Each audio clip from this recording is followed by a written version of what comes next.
dusenga. Data wa twese uhoraho nyene amahoro nyene umugisha, twongeye kandi kuza imbere yawe dutunganye kugira ngo Mana ivyo ugira utugaburire bihaze umubiri kandi bihaze n'umutima cane cane, kugira ngo Mana ubu bwoko wiremeye wongeye gukoranya nk'uku duhazwe nawe Mana uzoba ukoze.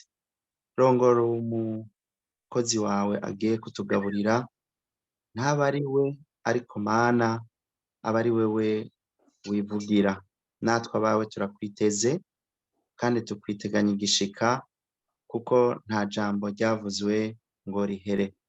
Urakoze ko witwa Imana, biraduhagije. Mu izina rya Yesu Kristo, amen. Amen. Amen. Ndabaramukije mu izina y'umwami wacu Yesu Kristo, mbega murakomeye. Namahoro. Imana. Ego. Natangura nzanye intaco za bene data bari muri Eglise ya Pentecote mu Bubiligi. Nagiye ku munsi wa gatanu kubabwira ubutumwa, bararyohewe barahezagiwe kandi barambwiye ngo ndabatashe. Narababwiye natwebwe ibikorwa ko turiko turabibandanya nuko nyene tukaza. Harya rero Satani aranka série de prière cane. Twara abantu haya mu masérie de prière ahantu basengera usanga hari abantu bake cane, haza bake naho bo bari abantu bashika igihumbi, abakristo bashika igihumbi, ukaza ubona bagize ivyo gusenga ugaca usanga hasenga 10. Umuntu yambwiye ati secret kugira igikorwa c'Imana ntigihere, naho ubumwe urasenga. Pastere wewe irera yabizi cyane, kuko niyo ari wenyine arasenga, niyo turi babiri imbere kuwa kane twasenze turi babiri, kandi igikorwa k'Imana iragihezagirwa cyane. Usenge ntusibe, kuko abamarayika n'Imana ya Yesu Kristo yambwiye baba baje. Igikorwa c'Imana naco nuko umushika uragora. Utanguye usenge muri babiri, musenge muri batatu, musenge muri batanu, musenge. Satani azobabwira ngo muri bake, muri babiri, muri batatu, muri umwe. Oya, ubandanye. Ibindi navyo Imana izobikora. Igikorwa umenye ko ari ic'Imana, si kwawe, si boutique. Ukora igikorwa c'Imana, ukora ico ujejwe. Kuko narababwira fois passé n'aba exemple nk'ubu umuntu ariko arakina football, uri mu gora aguma mu gora, uguma kuri attaque aguma kuri attaque, ugubura kuri defense aguma kuri defense. Abonye bigoye kuri attaque naca yiruka kuri attaque ngo ate defense. Natwe kora igikorwa c'Imana. Nico gituma tumaze iminsi twiga kumuhereza, ana kugira witegure. Imana izomenya ingene bikora. Wewe ibindi rero umenye igikorwa ko ari c'Imana, si kwacu. Mugabo dutere tuja imbere, tuze turasimbiza nk'uko babivuga mu Kirundi, kuko tuguhura kuri Zoom, kuko si muri Belgique gusa, no muri Paris ishengero riri muri ntuzeye rirongowe na mwarimu Julien. Aha naho ni mwarimu Bonaventure, apase ntibaraza. Aho twarahezagiwe paseri rero ni hari. Hanyuma rero tubandanye igikorwa c'Imana, dusenga, twigishanya, turemeshanya, dufashanya. Igikorwa c'Imana tugishira imbere.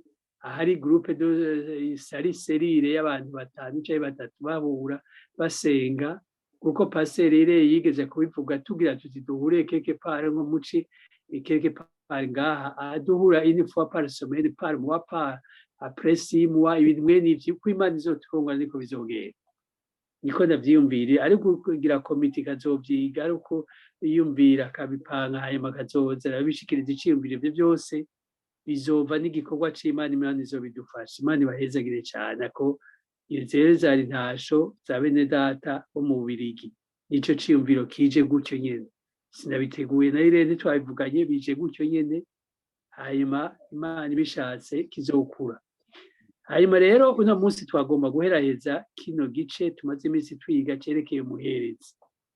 umuherezi twagomba kurangiza, twize byinshi, twaravuze yuko umuherezi tumaze iminsi tuganira ibihe bitari bike, nizeye ko mwaronse umwanya wo kuvyumviriza. Niwaba utaronse umwanya, uno munsi turagira resume y'ibyo twize kugira ngo ubifate bigufashe mu buzima bwawe bwa misi yose, mu buzima bwawe bwa misi yose, muri runo rugendo turimwo tuja iwacu tugana iwacu mw'ijuru. Kuko nitwashika iwacu mw'ijuru, Imana izotubaza raporo. Iyo raporo rero ifu yo kumenya ivyo uzoba uriko urakora.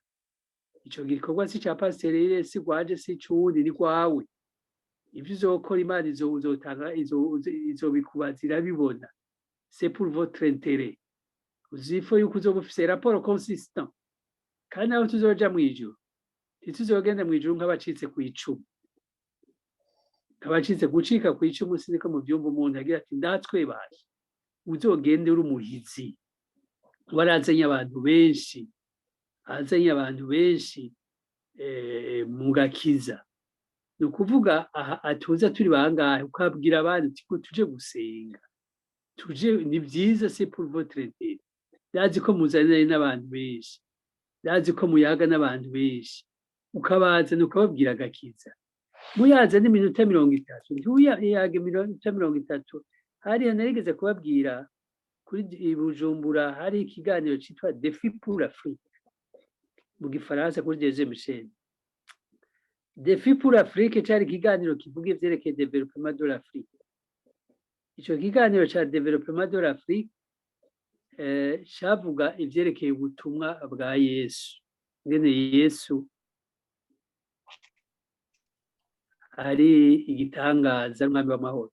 Hanyuma rero abakigize bagize bati nitwabiga dutangwe kuvuga Yesu, tugatangura muri introduction, tugatangura muri development, ntibizokunda, bazoca bakwepa bapagani. Hanyuma bakakivuga icamara 30 minutes. Hanyuma bakavuga development, ngene umuntu yokwiteza imbere, ngene yotera imbere, ngene yobaho neza, ngene yofungura neza, ngene yokwiga neza, akabivuga pana 29 minutes. Umunota wa nyuma ati mugabo ivyo byose ntibishoboka Yesu utamufise. Wowe ndi yavuga byose development, ati Yesu tudafise Yesu ntibikunda. Donc abantu bose n'abari batari bace gutegura gushaka kumviriza Yesu bagaca bagenda banyuzwe. Natwe nuko twaronka impapuro, mwaronka impapuro, utaronka impapuro, watera imbere ugatera imbere byose, ukaronka amadiplome yose, ukaronka amahero yose ashoboka, ukaronka amazu menshi, ukaronka abantu, ukadafise Yesu Kristo mu mutima wawe, uronke impwemu yera, uri kuvomera mu kiva. Kuvomera mu kiva gira murazi ico arico, ikintu kiva hanyuma ukazurasukamwo amazi aguma aseseka yose, nta na kimwe, nta mazi ashika iyo yatwaye. Natwe rero turabe ntituvomere mu kiva, twakire Yesu, tumugendere, abe muri twebwe, abe ari we atugera akatugerura, ivyo twiyumvira byose tubimete en application, tugire ce qu'on appelle changement radical. Changement radical ni ukuvuga duhinduke. Uko waje uvuye mu Burundi ntaba ari kukiri. Benshi hari ibintu bibabaje, sinzi ko muhora mu byumva. Bahora bavuga ngo abantu bavuye mu Burundi ngo bakijijwe ngo agakize bagashikara kuri aeroport i Bujumbura ngo niho bagahereza. Nanje rero namwe rero nimvira ko ari contraire. Yumvira ko mwaciye mukagwiza kagace kabakeshi. Ubu rero niyo ntumbero dufise yuko ico cyiyumviro kibavamo. Uko benshi effectivement aha Abarundi benshi bari ino, murazi i Bujumbura. I Bujumbura ko abantu benshi banywa inzoga. Baranywa inzoga nyinshi. Jewe kiri Bujumbura n'abahantu bitwa kwijabe. Kwijabe ngira murahazi. Nagira ikiganiro nari mu journaliste citwa Remani wihebure. sinzi ko mwahora mucumva. Hanyuma rero naragira ikiganiro nagiye kwijabe ahantu hariho umubikira w'umuhindikazi. Uwo mubikira w'umuhindikazi yaraba ikigo c'abakehabwenge ku Kamuri. Hanyuma tukagenda kugira emission kuri aho bita kuri Avenue de l'Imprimerie, abo basinema Avenue de la Mort. Hanyuma rero Abarundi murazi ku mugoroba 18h ko baba bari mu kabari bicaye kuba ariko baraywa inzoga misi yose. Hanyuma tukama tuwaca ari mu muduga haca misi yose abona bicaye, amabona Abarundi bicaye hamwe ku barabara rya kangahe rya mbere, ahandi rya kabiri, ahandi murabibona mu Burundi ngene baba bicaye bariko baranywa akayoga misi yose, akama bibona gutyo. Hanyuma umunsi umwe arambaza, Gervais, est-ce que les Burundais sont toujours en deuil? Abarundi bose bama bagandaye, wowe yarazi ko bagandaye ntamenye ko bari mu nzoga. Les Burundais sont toujours en deuil. Ni kubera iki? None ko nama ndabona bicaye imisi yose ku mugoroba. Byose inzoga rero ngo manariko ndababwira mu Burundi, kubera inoni nk'uko paseri yari yababwiye, inzoga zigugwa make kandi ziraryoshe. Ziryoshe rero zirabuze umuntu kugira ico yimariye. Zigugwa make ziraryoshe. Ubwo muzitaho hakagira ico uzovamwo wawe gushika mu Burundi n'amaguru abona ngene bigoye. Kuva ngaho gushika mu Burundi urabona ko bigoye, à peu près 10,000 km ugenda n'amaguru ko bigoye. Ivyo rero vy'inzoga ni kubiheba. Très dangereux kubera yuko ijambo ry'Imana rivuga ngo abana b'Imana n'abarongorwa na mpwemu yera. Abana b'Imana n'abarongorwa na mpwemu yera. Umubiri wacu nawo ni ingoro ya mpwemu yera.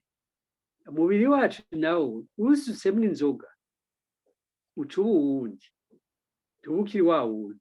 Umaze kuborerwa mpwemu yera acagera kw'iri pi uti kubera iki? Ndaguhe nk'akarero gatoya. Unyoye inzoga uca utangura gucangamuka, ugatangura gukerebuka, ugatangura kuvuga ivyo utahora uvuga, ugatangura kwiyumvira ukumva kuri shapu ugacana. Yo mu bubaye uwundi muntu mpwemu yera pi. Donc rero nico gituma dutegereza kuguma turi pure. Nico gituma rero effectivement nk'uko nariko ndabibabwiye, pour votre intérêt. En fait, mugakiza c'est pour votre intérêt. Intérêt yawe n'umuryango wawe n'abana bawe n'abavyeyi bawe n'inshuti zawe zose, abo nibo bazotangura kumenya imbere yuko twe tuganya n'ijuru bien sûr yanezerwa.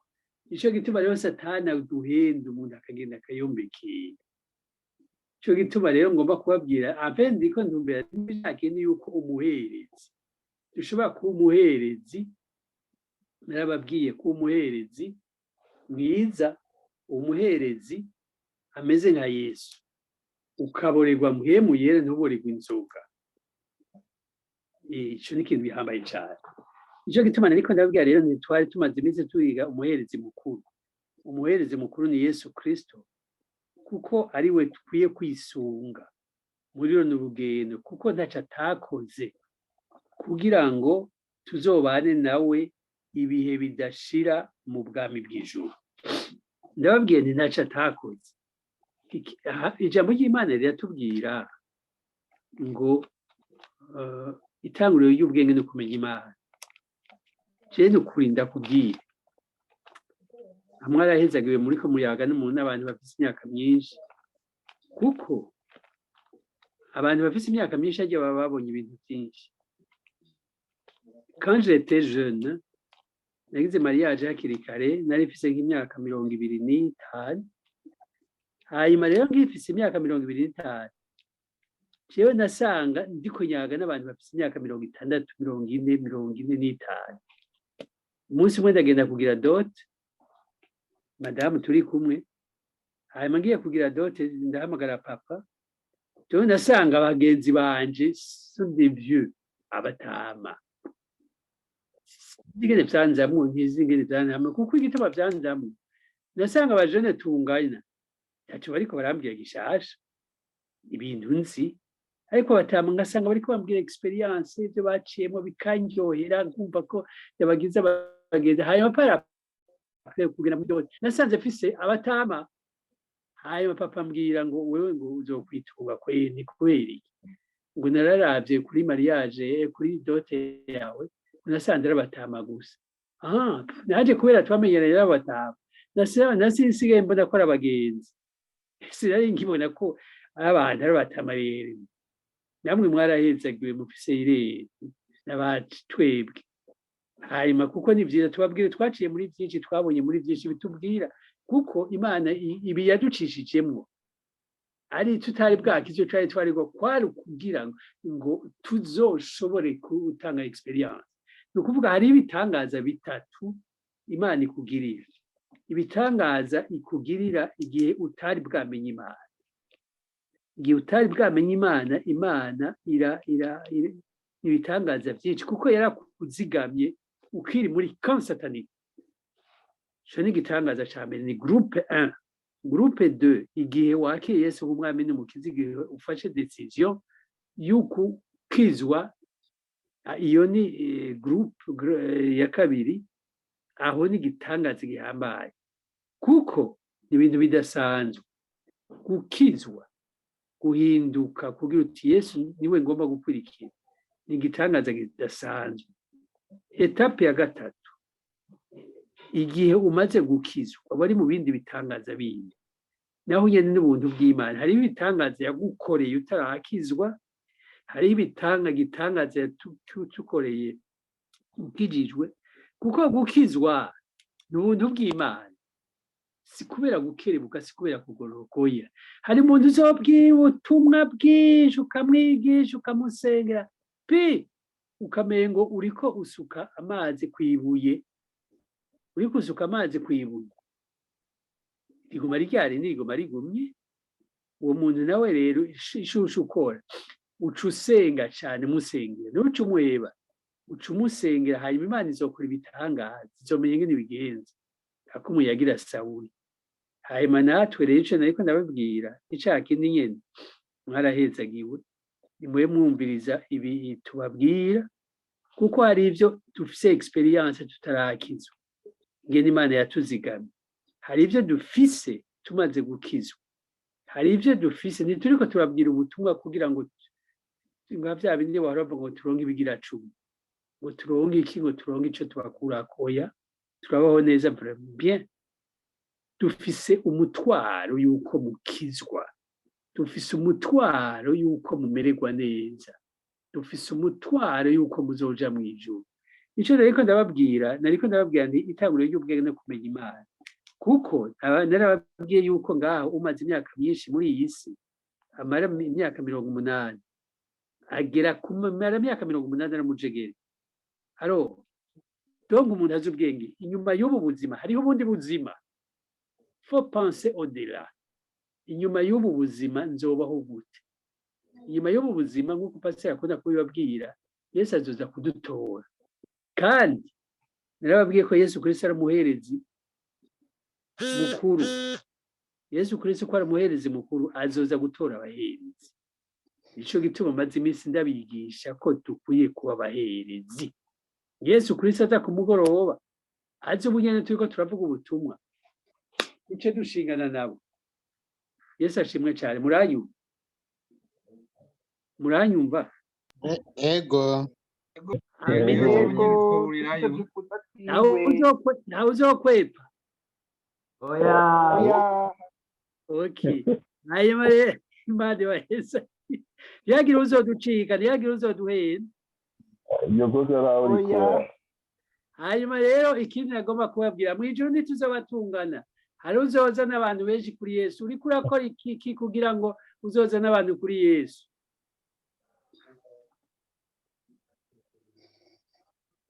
rero en fait ico kuvuga ico uriko urakora hariho uburyo bwinshi urashobora kubwira ubutumwa nka kwa kwe n'ababwira defi pour Afrika uriko urayaga n'umuntu ukamuzana kuri Zoom ukamubwira agakiza iyo shengero twariko turavuga ugasanga wewe ukurikiwe n'abantu 100 ishengero niko rikura si pasiteri irere si jewe twese igikorwa n'icawe ico uzokora Imana mwijuru ishirako vu okay ti rukera indwari yakoze ibi barutwa nayo okay vyane muteragabo irere nayishaki atana n'abandi sesa ni kuneza yawe ni ku giti cawe harimo igikorwa c'Imana kigakura kigakomera abahora bavuga par exemple bati amashengero arashobora kugira yo kwira sindabizi ivyo peut-être passer yazobitwigira n'abandi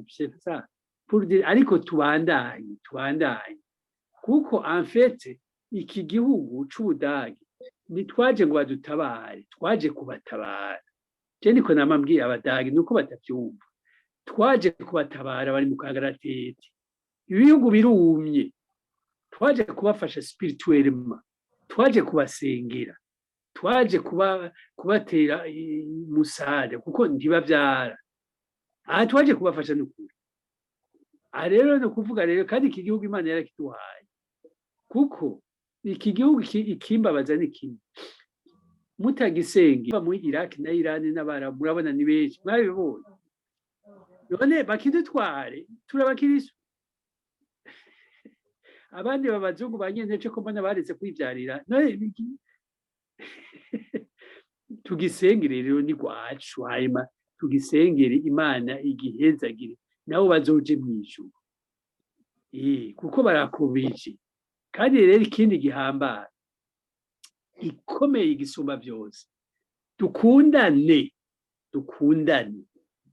ijambo ry'Imana rivugwa ngo kizokwerekana ko muri abanje nuko mukundana mudakundanye ndaco tuzoba turiko turakora mudugire ngo naka agomba kumva ibi gukundana si ukuvuga ngo ampaye ibi nukumva ko ukunze mwene data kuko ijambo ry'Imana niko rivuga aho niho uzobura umuherezi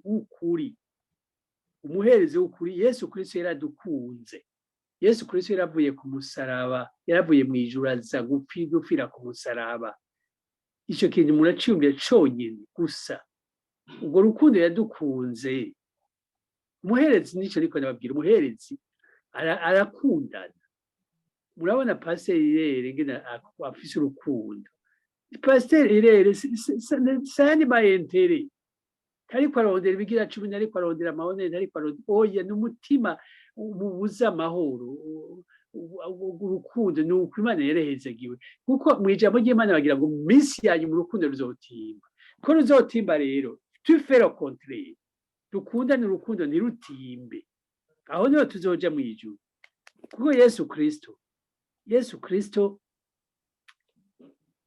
Yesu Kristo yaradukunze urukundo rudasanzwe mu ijuru yaramerewe neza cyane acaravaye araza kuvumwa araza gucumitwa yarababwiye yuko ngako hari umuntu yoshobora gupfa bagize bati uwo muntu ntapfe guteye gute pese agafuma heba no kumusengera no kwisozeshereza badashobora kumwisozeshereza ngo akire kubera kwikunda gukunda amahera arico gituma dutegerezwa kwisunga Yesu Kristo kuko Yesu Kristo urukundo yadukunze natwe nitwaro by'ubwo rukundo niyo tuzoba turabaherezi yabaherezi avec ijambo ry'Imana c'est pas tellement sophistiqué nukugira urukundo muti gute ijambo ry'Imana riratubwira neza mu Bagalatiya pastor dusomera Abagalatiya igice ca 5 murongo wa 22 gushika 20 mu Bagalatiya igice ca 5 umurongo wa 22 ariko ivyo mpwemu yama n'urukundo umunezero amahoro ukwihangana kugira neza ingeso nziza kuba umwizigirwa ubugwaneza ukwirinda ibimeze bityo nta vyagezwe bibibuza. Imana ibahezagire cyane ico je mpora ndacica icirori miruwa kugira ngo uzorabe rero mu majambo make kugira amave mperaheza icerekana umuherezi kugira ngo ubone kuri umuherezi ico uzokigenga icirore urabe uti eske ndumuherezi mwiza kwe, eske ndakundana, ntihagire n'uzobibwira ngo uzomenya ko ukundana n'uko udakundana. Ini cambere ndakunda Bibiliya cyane, byose biratonze ku murongo. Se papa Lazare yakigize cambere, ndakunda ndafise urukundo, hanyuma ndafise amahoro naho byoba bingoye, ndifite ibintu bingoye byamenye umutwe, ngira amahoro, ndafise umunezero. Mbe muntu yogira umunezero cyangwa amahoro bimugoye gute? Igituma yogira amahoro ni iki? Ndakikubwira. Notre Dieu est au contrôle. Imana iri hejuru, iri hose nigira, kandi byose bifatanyiriza kutugirira neza. Ntibigereraho, si ukuvuga ngo byose bifatanyiriza kutugirira neza. Oya, kububaha Imana, utubaha Imana biragutwara kabisa. Ariko wubaha Imana naho woza ibihuhuta gute, wapi? Nta n'umwe ashobora kugukura mu biganza by'Imana. Shit, kiretse Imana ibishatse naho hakagira icuwa ugapfa cyangwa ukagira iki. Paul niwe yavuze ati kubaho ni Kristo, gupfa ni inyungu. Aba ari inyungu igihe uri ngaha ku isi, c'est pour l'intérêt y'ijuru, kugira dukorera Imana. Aha nous sommes en mission. Hariho abantu benshi, sinzi umuntu wigeze kuvuga ati mu kuvuka kwawe, abize biology murabizi, hajya twacitse ku icumu mu kuvuka, murazi ngene umuntu asamwa, hajya muko asamwa, hajya hari utuntu twinshi tuba twapfuye, ariko wowe ugaca ushika, hanyuma gushika ugira iyo myaka. Imana yakurinze rero, uri en mission, irazi ico uriko urakora. Umuntu ntabaho kugira ngo abyare, kugira ngo arongore, kugira ngo arere ibibondo, abaho kugira akore igikorwa c'Imana. Muti kubera iki? Ijambo ry'Imana murazi yuko hari abantu benshi babuze abavyeyi, ariko bakabaho neza kusumba abafise abavyeyi, bakaba n'abaperezida ariko abafise abana ntibaba abaperezida, bagatwara igihugu bagatera imbere. Kuko ijambo ry'Imana ritubwira yuko se w'imfuvyi ari Yesu Kristo, umugabo w'abapfakazi ari Yesu Kristo. Donge rero wewe umenye ko eske kubaho kwanje ndiko ndakora igikorwa c'Imana yantumye, je suis vraiment en mission. Kuko pasteur aravuga ati je suis ici en mission. Aho ni uzoba umuherezi nk'uko Yesu Kristo yaje. Yesu Kristo yaje kwigisha hano ku isi, nawe wigisha aho uri hose. Kandi Yesu Kristo yavuze ngo nzogumana namwe gushika ku muhero w'isi, aho uzoba uri hose. Aho rero ni ukuri mu majambo make, aho niho uzoba uri umuherezi. Uko narababwiye yuko twavuzaganye yuko umuherezi ari umuntu cyangwa umugwi w'abantu bishira ku ibyaha by'umuntu canke by'abantu, agaca atangura kwinginga Imana ngo ibyaha canke icaha kibabarigwe.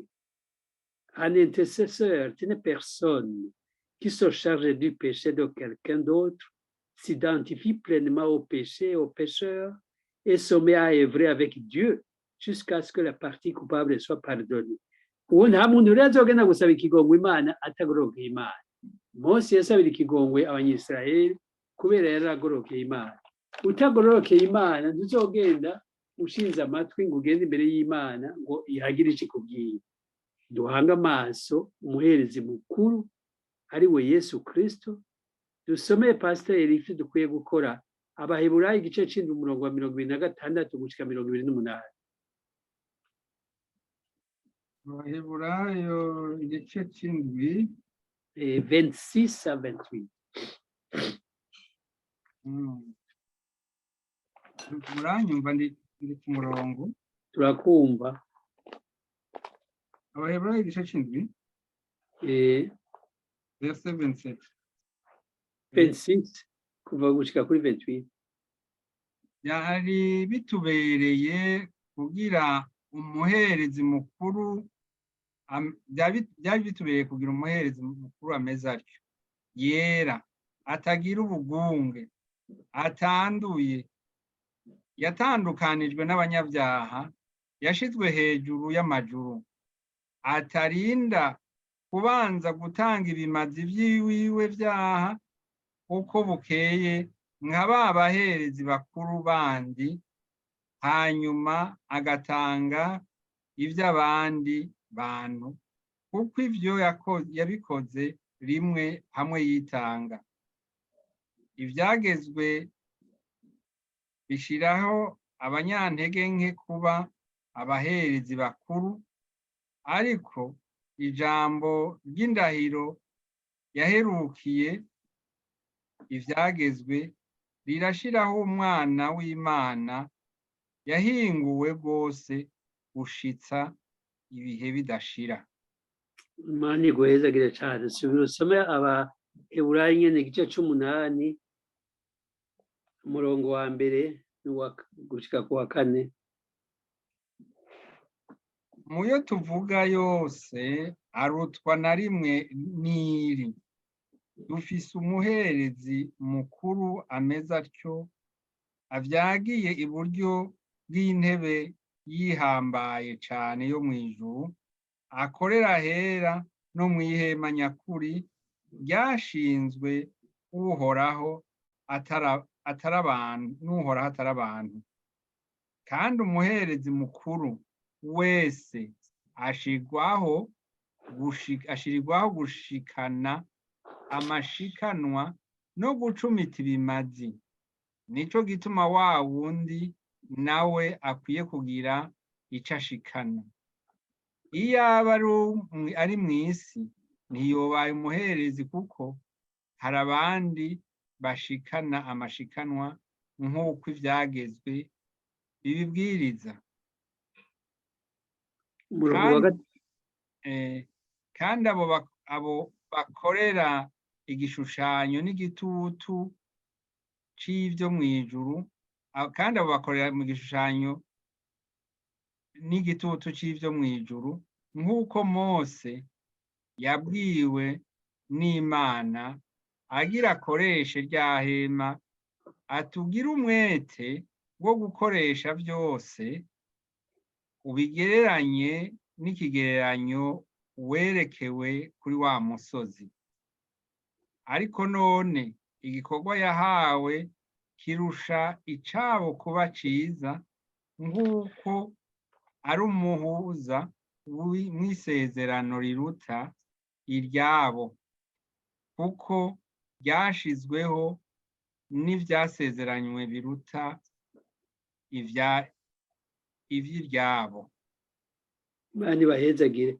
Mu majambo make ni ukuvuga twisunge Yesu Kristo, niwe muherezi mukuru yatubambiwe ku musaraba, yaducunguye, yatanze ikimazi rimwe gusa, agatanga ubuzima bwiwe, atatanze ibimazi vy'intama n'ibindi, niwe wenyine. Hanyuma rero nk'uko nabibabwiye ko uno munsi ariho duheza kino kigabane ca muherezi.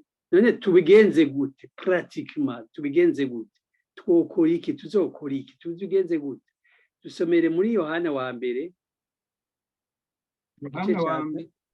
Yohana wa mbere igice ca 2 umurongo wa mbere gushika ku wa 2, kugira mumenye ingene dutegerezwa kwitwara. Yohana wa mbere igice ca 2 kuva ku murongo wa 2 kuva ku murongo wa kangahe? Igice ca 2 kuva ku murongo wa mbere gushika ku wa 2. Abana banje bato, ndabandika ivyo kugira ngo ntimukore icaha. Ntimukore icaha. Aha mu Budagi muri.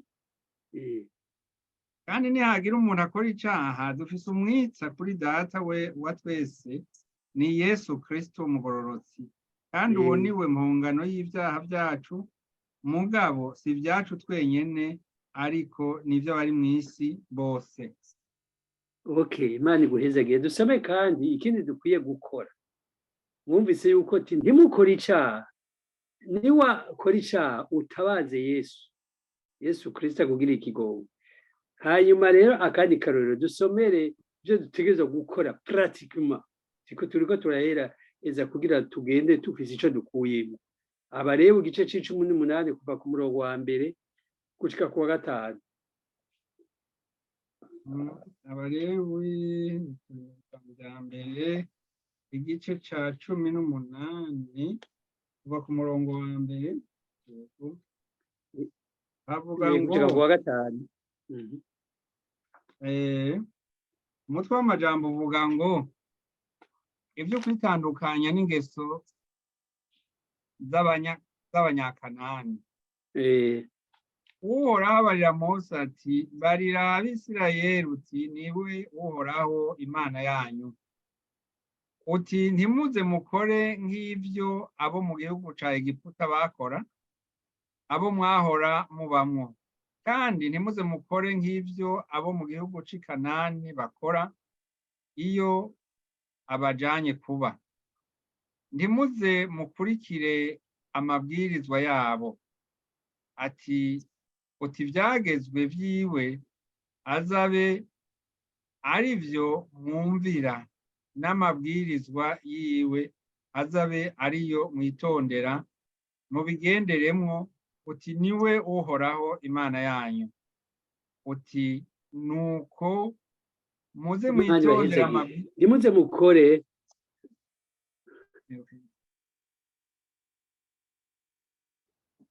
Imana iguhezagire. Uti ntimuze mukore nk'ibyo abo muri Egiputa ca gihugu bakora, abo mwahora mubamwo. Ntimuzokore ibyo abanyabyaha yatukira abanyabyaha.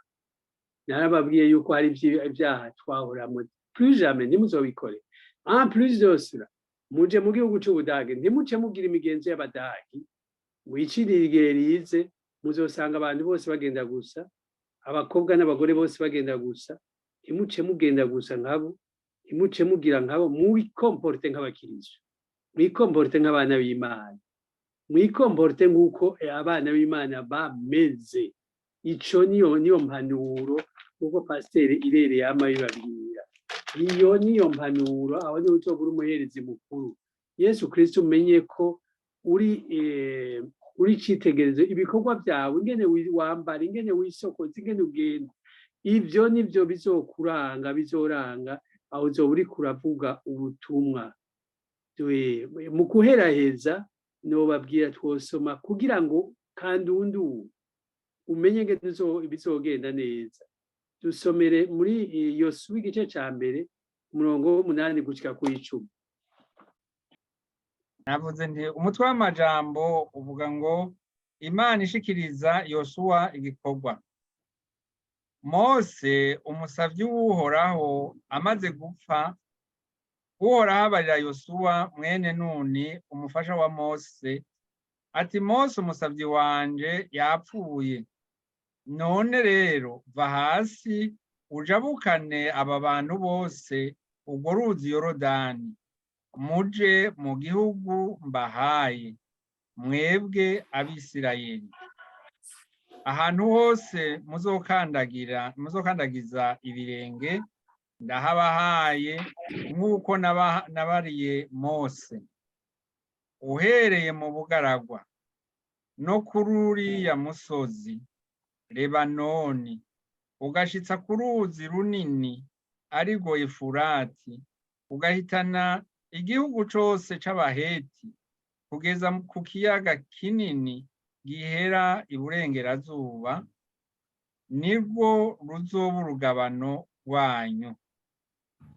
Nta muntu n'umwe azoshobora kubahagarara imbere iminsi yose uzomara ukiriho. Nk'uko nabanye na Mose niko nzobana nawe, sinzoguhemukira, sinzoguta.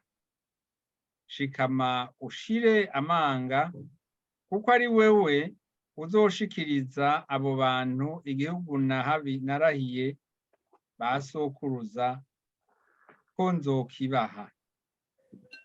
Mugabo shikama ushire amanga cane, kugira ngo witondere ivyagezwe byose bivuga ubushitsi bivuga ubishitse ibyo Mose umusavyi wanje yakugeze, ntuze utambamire iburyo canke ibumoso, kugira ngo ugire ukuboko kwiza aho uja hose. Ibiri muri ico gitabo c'ivyagezwe ntuze ubikure mu kanwa kawe, ariko uze wame ubirimbura ku murango no mw'ijoro, kugira ngo ubone kwitondera ivyanditswemwo byose. Niho ivyawe bizogenda neza, ukagira amahirwe. None si jewe nkwibaririye ntishikama ushira amanga? Nuko ntutinye, nturanduke umutima, kuko jewe Uhoraho Imana yawe ndi kumwe nawe aho uzoja hose. Imana iguhezagire cyane. None kuko ahejeje kuyabwira nturondera abandi, ibyo ni Mose. Imana yabwiye Yosuwa yari yasubiriye Mose, nawe ni wewe wasubiriye abakozi b'Imana. Nturondera abandi. Wawundi ati ne faut pas chercher midi à 14, ni wewe uzoshikana abantu b'abadagi mu ijuru mu kubasengera. Ni wowe uzoshikana en fait abantu abo mu bana Abarundi. Ntuzirondera abandi. Ati ijambo ry'Imana nturi kure mu kanwa kawe, niho ibyawe bizogenda neza, ukagira amahirwe. Ni ukuvuga none muri mwese turi ngaha hari umuntu n'umwe atifuza yuko ibintu byiwe bigenda neza? Nta n'umwe. Witayeho ivy'Imana, Imana nayo izokwitaho ibyawe. None nindaganye, ariko utanguye ivy'Imana ukabirekera ngaho kwitaho ibyawe, basha bizoguca mu myanya y'intoki. Nukuriragura uzogerageza ukore uruhe ucubukuru biricuye radasinzi, ukore ya tereme yo mu Burundi bagira ngo uteke umutwe wapi ushe ntushe. Ariko ubushize en pratique ukabihereza Imana ukayihereza Imana byose, Imana byose ndabiguhereje, ukaba correct, ibyawe bizogenda neza.